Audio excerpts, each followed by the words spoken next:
What's up, guys? Welcome back to my channel. So I'm here today to talk about part 3 of the season 5 Real Housewives of Miami reunion, or season 5 episode 19. And so we kick off with Kiki's revelation to Lisa. She says that, as a model in the Miami area, she hears things. She also mentioned she's been to a few of Lisa and Lenny's infamous Halloween parties, but she never really knew Lisa like that. She's always invited by third-party agencies and shit like that, kind of just as a social event. And she knows multiple women, multiple other models who Lenny has cheated on Lisa with. So she says that Lisa says that she believes it now. That she kind of has the wool taken off from her eyes, basically. And Lexi kind of speaks on how everyone describes this as being in denial. Oh, you're in denial. But she says, that when you love someone, you just don't believe it. She's she doesn't even want to call it denial, she says, but she's it's just believing your partner, believing someone you love. You know what I mean? So, yeah, people call it denial, but it's, deeper than that, Alexia says. And that's kind of interesting. Kiki tells a story about how she had an ex who said that he, tripped and fell into someone's vagina, and she's guys will just say the dumbest shit. And she's I didn't fucking believe that. I'm not an idiot. I know it didn't happen, but, they will say stupid shit to try to, justify their actions. And then Lisa shares that, a lot of the fights between her and Lenny came over the parties. And she describes it as basically being, speed dating for Lenny. He, the girl he's with now, she had been attending those parties for, a while, I guess. And Lenny would, gaslight Lisa, as she says, into, thinking it was normal. And, yeah, and she also, Lisa actually questioned, she's regarding what, kind of pushed her and Lenny apart. She's I don't know if it's because I started to look kind of crazy with the fillers, because at last year's reunion that came up, and Lisa, she said that she was kind of seeing herself on TV. She was oh my gosh, I kind of went a little too far with the fillers, so I kind of take them out a little bit, or dissolve them, I guess. But yeah, and then so she kind of brings up, she's I don't know if he kind of thought it looked kind of crazy and that pushed him away, but all your ladies no, don't say that. So yeah, they kind of all talk about that. And I got to kind of wondering though, I'm I wonder if Scottie Pippen said anything to Larsa when she kind of went on under kind of body modifications and stuff like that. I don't know, body modification. I'm plastic surgery, you know what I mean? I don't know why the fuck I said it like that. You know what I mean? I got to wondering, I was the fact that Lisa kind of verbalized that, I don't know, just because Larsa's right next to Lisa. And everyone was kind of I don't know, Larsa's reaction just kind of got me wondering. I don't know how to explain it. I'm just kind of picking up on energy and body language and kind of facial expressions. I don't know, got me kind of wondering if that kind of played a factor into something. Because all Larsa said was that Scottie was would be really mean sometimes. So, I don't know. I got kind of wondering about that. It hasn't even been brought up. It isn't really any of our business. But I got to kind of thinking about that because Lisa brought up the conversation. Lisa acknowledges that, the group really all rallied around her through what she called one of the darkest periods of her life. And Larsa in particular really helped her out because she was on hold for, 8 hours while trying to get the Lenny's girlfriend or the mistress. Because they keep calling her the mistress, and, I get it, but it's well, she's his whole girlfriend now, so I mean, but the mistress.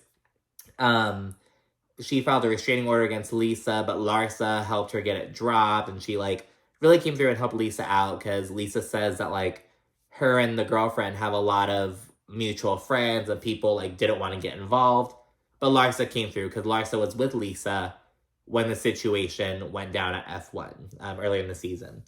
But yeah, Lisa said that she'd love to get married again, love to be loved, and just have a life partner. And she's dating this dude right now. So yeah, hopefully it goes well. Alexia and Marisol then have a little moment where they kind of speak on their gringo husbands. Alexia says that oh, my mom always encouraged it. She said that yeah, the Cuban lovers, they're great in bed and great lovers, but the gringos will treat you like a good wife. You know what I mean? So, yeah, so they're doing that now. Marisol says that, because her mom was born in, 1939. Her dad was born, 10 years earlier. He's this Irish dude from Greenwich, Connecticut. He used to always tell Marisol, why can't you bring home, an all-American football player, dude? Because Marisol would always, She says her first husband was Turkish. She would date, like, Arabs, people from Morocco. Like, she did that one dude, I think he was... I don't know if he was Brazilian or French or maybe, like, both. There's been a few, because... I don't know. That's how Joanna Krupa's ex-husband was. He was, like, half Brazilian, half French. I don't know, but... Anyways, she's kind of talking about how, like, after her parents died, she got with this all-American dude named Steve, and, but yeah, so it's kind of cute. We kind of reflect on that. A viewer then asked if Anthony and Todd, they're basically like, speaking of the gringos, and Anthony's half Cuban, he said he's half Cuban, half Irish. He's very white passing, though. The viewer asked if Anthony and Todd, if they've made up since they clashed at the gringo dinner. And Alexia, she accidentally calls Anthony Andy. She's like, oh no, Anthony, I mean. Or I should call him Antonia, because that's how he talks. He's a little girl.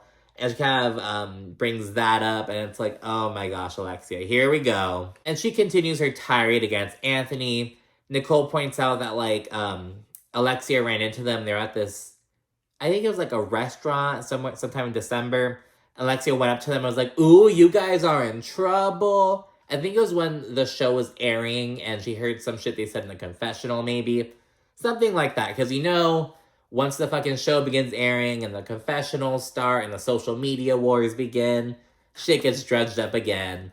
And then in time for the reunion. So, it's so funny like that. Like, they'll be all work through their drama, then it comes up again, and it's like, blah, blah. So this is a really funny Housewives thing. But yeah, Nicole points out that Alexia came in hot, and Anthony, like, reciprocated the energy a little bit. And, yeah, Larsa and Alexia are like, oh, Anthony's a bitch, blah, blah, blah. And Larsa just always looks so mad. Like, Larsa is, like, really bothered at this reunion. Like, the camera keeps panning to her, and she's just, like, always looks pissed off. Unless Adriana is catching some heat, then she'll have this little, like, sinister smile, just, like...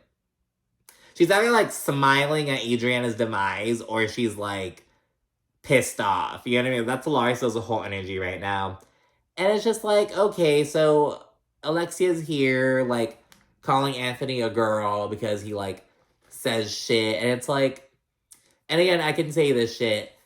It's like, okay, Alexia, who are you to question this dude's manhood when your husband at the time was getting fucked in the ass? I mean, shit, you know what I mean? Like, not to go there, but I'm just kind of being a Candace. I'm just kind of going there just to go there. It's like, girl, so who the fuck are you to be questioning this shit? You know what I mean? It's just like, whatever, girl. So, yeah, and then Larsa's box braids come up. A viewer kind of brings up in a question. And Larsa's like, oh, well, I could wear box braids. I'm not white. And it's like, well, you're not black, girl, so...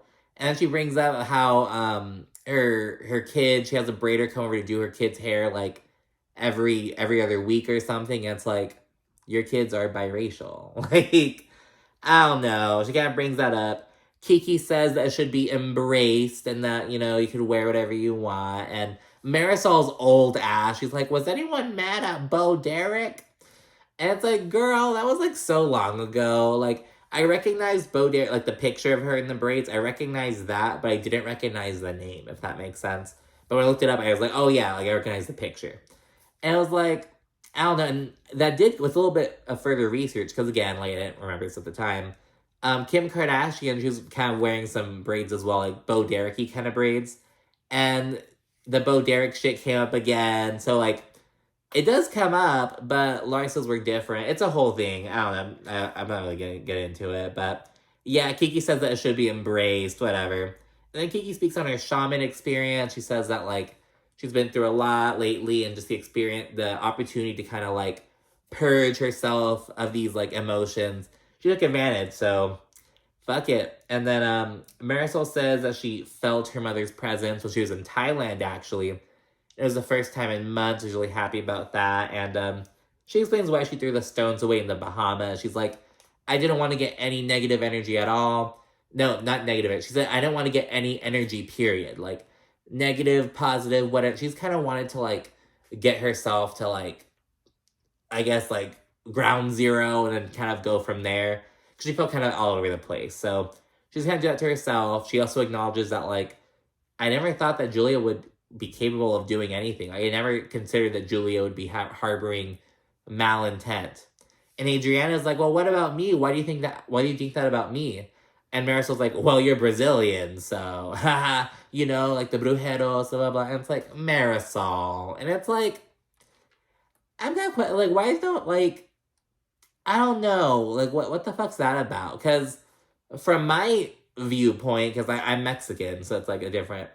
I kind of associate Cuba with like some kind of similar. It's like I think everyone has their own. It's like how back in the day, like in the fucking olden days, I'm gonna fucking put it. I'm gonna vaguely put it, I guess. With syphilis specifically, people would always like blame the neighboring country. Like in some parts, it'd be known as like the Frenchman's disease. In other parts, we know as like the Italian disease. Like it was like they blamed like their neighbor basically. Like they blamed like the outsiders essentially. And like it's the same kind of concept. Like the Cubans are gonna side eye the fucking Brazilians. The Mexicans will side eye the fucking Cubans. It's like just kind of looking at othering the neighbor essentially. So the whole thing like, oh, you're from Brazil, you're the brujero kind of shit. I think it's just kind of feeding in, you know what I mean? I don't know, it's kind of weird. Maybe it has to do with like Brazil and like the Amazon, and I don't fucking know. It's like, well, what is it? I don't know. I'm kind of curious about that. But yeah, then Andy, he brings up like Mama Elsa saying he'd never find love. He's like, well, I hope my story's not over. I don't see Andy Cohen ever getting married, to be honest. Unless he's like really, really old and like about to retire or some shit. Andy then bids Kiki adieu and he sends her off with a whopper. And before she leaves though, Julia kind of takes a moment to address the kind of drama they had earlier this season at Adriana's photo shoot, kind of stemming from that. And I was always kind of wondering because it never came up again. So Kiki threw a fit at Adriana's photo shoot and she threatened the producer. She said that if she comes out in the video at all, she'll sue him. But she still ended up coming out in the video at the end of the season, so I guess she got over that. But yeah, she threatened to sue, she got in legal action. And Julia, who was not involved in this, she was like, oh my gosh, are you fucking kidding me? So she disinvited Kiki to like some event she had. And the drama kind of carried over to like one more episode or so. Like at the next event, Kiki kind of threw shade in the confessional, but it was never brought up again. And they were kind of cool at the Bahamas trip. So it was obvious that they had made up, but it had never really been addressed on the show. And Julia kind of takes a moment to kind of acknowledge that. She's like, oh, like, I overreacted. I'm sorry. I just kind of, like, to me, legal action is like, oh my gosh, that's a no-no. Like, are you kidding? Like, anything but legal action, basically. She and Kiki make up, and they agree that, like, oh, I'll make it up to you. Let's all go out on a date, me, Martina, and Kiki, and so yeah, they agree to do that and have some fun. Andy then gives Gertie a shout out for being named one of the top wedding planners. Again, it's like multiple times she's done this. Gertie mentions a speaking engagement she has in Qatar, and she's gonna make a pit stop in Dubai to hang out with Lisa Milan because they're both from Miami, I guess, and they're both Haitian, so I guess they like kind of bonded. So that was a cool little thing. Like I didn't know that Gertie and Lisa were cool like that. Gertie, yeah, Lisa. I was like, wait, not Lisa, but no, Lisa from Dubai. You get me? Lisa Milan. Gertie then speaks on how she's completely like restructured her like her work-life balance essentially. She only does 5 weddings per year now as opposed to 15. So she's really cut back. I'm like, damn, girl. So she says she's all about quality over quantity. So because of that, she gets to probably raise her rates a bit. So good for Gertie, you know what I mean? Good for her. And before moving on, Gertie mentions that, like, similarly to Nicole, she's kind of thankful that the show got her to, like, address certain aspects of her life, address certain things that she wouldn't have otherwise done. So, like, Nicole, the show kind of got Nicole and her dad to make up. And Gertie says that the show kind of got her and Russell to, like, kind of prioritize their relationship a bit more. So she's really glad about that.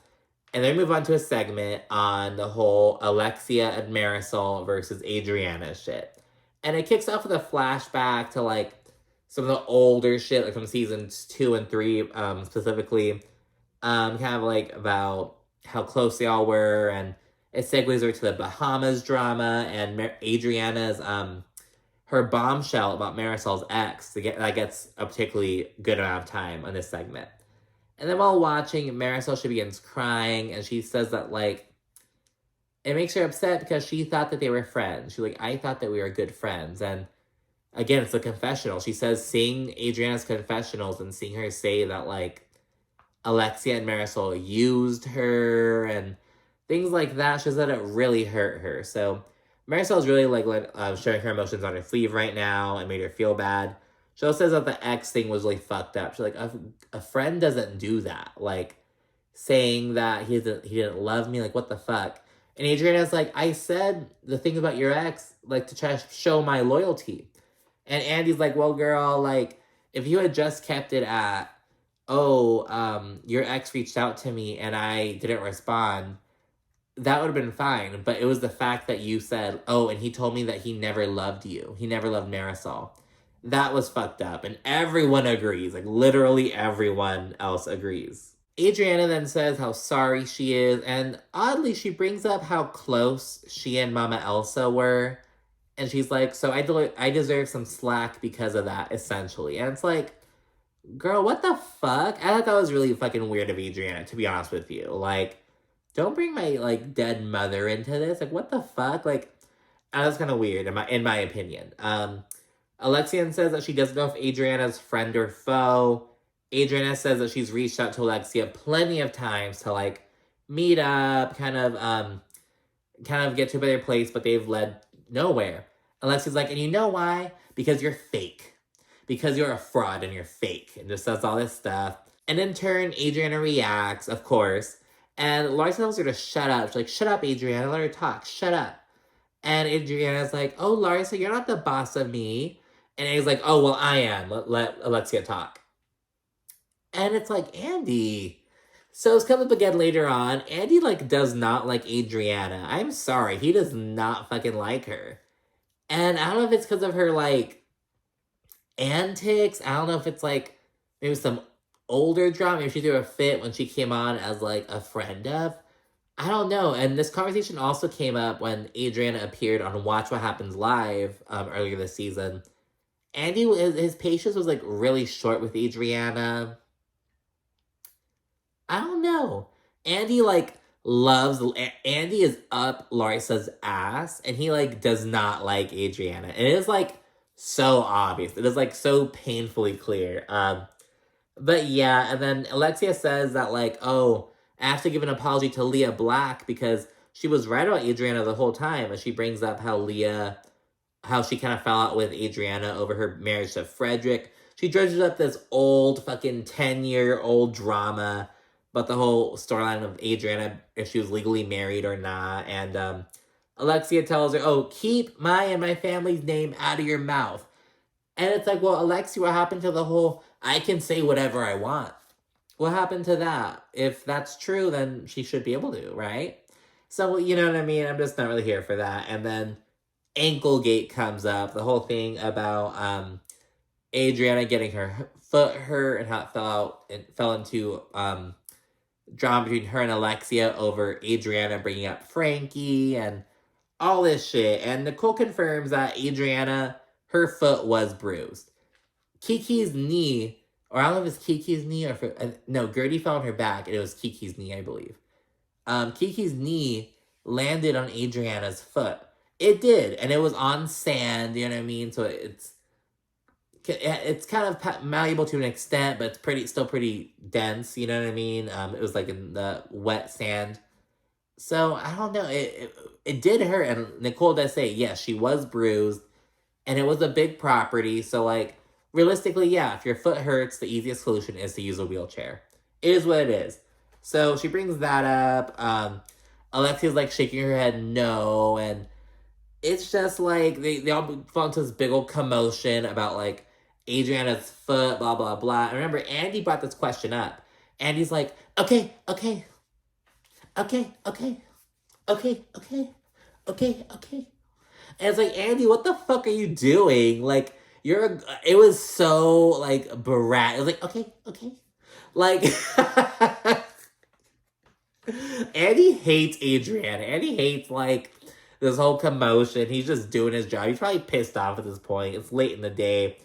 They bring up Adriana's comment about Frankie. She said she was like, trying to relate, and Alexia's like, no, like, you created pain. You were trying to hurt me, which I think is on point. And Nicole, she describes Adriana as being like in a trance after she made her comment. And Marisol agreed. She's like, that's a perfect word. Like, Adriana was just like in a trance after fucking bringing the shit about Frankie, just totally out of it. Then Alexia, she speaks on Adriana's apology, how she texted her, oh, my bad. And she said that's just not enough. And I agree with that. Like, my bad is like, oh shit, like, my bad. Like, I mean, like, it's oopsie, you know? Julia then acknowledges how Adriana's comment was awful, but she kind of tries to give her some grace. And she's like, the difference between Adriana and the rest of us is that we all have a partner. We're all married or have a boyfriend or something like that. She's all alone. And I was like, I think Kiki's single. Maybe Kiki's dating, but Kiki's not on. She's not on the stage right now. She kind of went backstage. So Julia brings that up, and Gertie adds that Adriana's not in a good place mentally, and Adriana's like, emotionally, not mentally, emotionally. But the other couch is just not having it. And yeah, Adriana speaks on how she's in a really dark place, and Marisol's like, you're just dark, period. Like, when you're dark inside, like, it just is what it is. And Adriana's like, oh, so what, I all of a sudden became dark after 15 years of friendship or what? And Marisol's like, no, it didn't just happen. I would give you excuses, but like, that's just how you are now. And Adriana says that Marisol's unwell.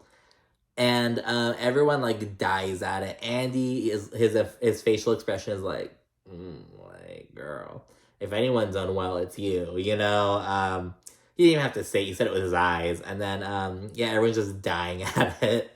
And Adriana, she then produces this random ass letter, and she's like, I actually got a letter to prove how abusive Marisol is. Here it is, Andy. She has Andy read out this letter, and it's all fucking dramatic, and it's signed from, like, Marisol's liver. And it's like, oh, I feel like I'm under her constant abuse. I feel like she's gonna kill me, just calling her an alcoholic. And people are not pleased with, like, what the fuck, Adriana? And Adriana follows this up by pulling out a fucking, like, printout of nearby AA locations and gives that to Marisol. And it's like, girl, I think Adriana thought this would be iconic, but it's really not. It's like, I don't know. It was just really fucking bad. Everyone's like, what the fuck? And Andy even says, he's like, I thought we were trying to move to like a better place, but we're trying to move towards the future. But I think that this just kind of put an end to that. It was a flop. It did not go over well. They segue to Alexia and her sons. She speaks on how she just can't let go, and Nicole and Marisol, they can't speak on how it's cultural, it's a Cuban thing, and it's like, it's in every fucking like over on New Jersey, you're talking about like the overbearing Jewish mother kind of thing. Here, we're talking about the Cuban kind of like, just overbearing. Heard that about Asian families, heard about Black families, heard about other Latino cultures. We've heard of, like, the helicopter parents and like predominantly American. It's just like, it is everywhere, girl. It's parenting, you know what I mean? But yeah, I'm not saying it's not cultural. I'm like, it's across many different cultures. You get me? Alexia gives a shout out to the Moya Foundation. She gets emotional over Frankie, and others suggest for her to go and seek some therapy. Alexia, she's never gotten therapy. Her mother, who was a psychiatrist, was kind of the family's therapist, essentially. And it's like, can a psychiatrist be objective while giving their family therapy advice? Like, I don't know. But yeah, they're kind of on that. Peter he made similar comments last season. He was like, why would I ever go see a therapist when I could just go talk to my grandma? But he said that, and in the next episode, she fucking died. So it's just like, I'm sorry. It was just like, irony. You know what I mean? Like, it was, I don't know. Of course, Alexia adds that she's really happy that Peter and his girlfriend broke up. It's the girlfriend who accused him of domestic violence and had him arrested, and she dropped the charges or dropped the complaint. Adriana then again, she chimes in and speaks on how close she and Alexia and Marisol used to be, and she begins apologizing, just crying, and she says she like loves them so much, but she sticks her foot in her mouth, which is why no one loves her. And they're like, no, we never said no one loves you. We never said that. Like, Adriana is just throwing a big old pity party for herself at the end of the season after all the stupid shit she said. Andy then has them all like the three of them. He has them all say like nice things about each other, and Adrian is sobbing through the entire thing, and Alexia and Marisol, they both like encourage her to like focus on the good in her life and to be grateful for that and to not be so negative, and they say that they'll help her throughout this journey if she lets them, and they agree to move forward. Gertie, she's like, okay, and while they're making up, can we also get Lars and Nicole to agree to move forward too? No more talk about wedlock and stuff. And so they all agree to move forward. And end of season reflections. It's the kind everyone says what you like expect them to say. Larsa gives the toast. Andy asks Larsa to give the toast, and she's only trying to bring good energy, and she loves them all. And it's like, of course, Larsa, like. And Alexia hugs Adriana at the very end, and Adriana is still sobbing. It was just like, oh my gosh. I bet this reunion must have been particularly hard on like Andy and like to sit through, I don't know. But that's just the vibe I got. I didn't really get that like from watching it, but from like their energies. I don't know. It's just this scene, like Adriana just crying the whole time. Larsa was just pissed off, emanating this negative energy. I bet every time Julia or Gertie made any movement, their dresses would clatter, which was like, whatever at first, but towards the end of the night, it kind of got annoying. I don't know. But yeah, that's it for Miami. So thanks so much for watching. Be sure to like, comment, subscribe, and stay tuned for whatever else Bravo has. Thanks again. Bye.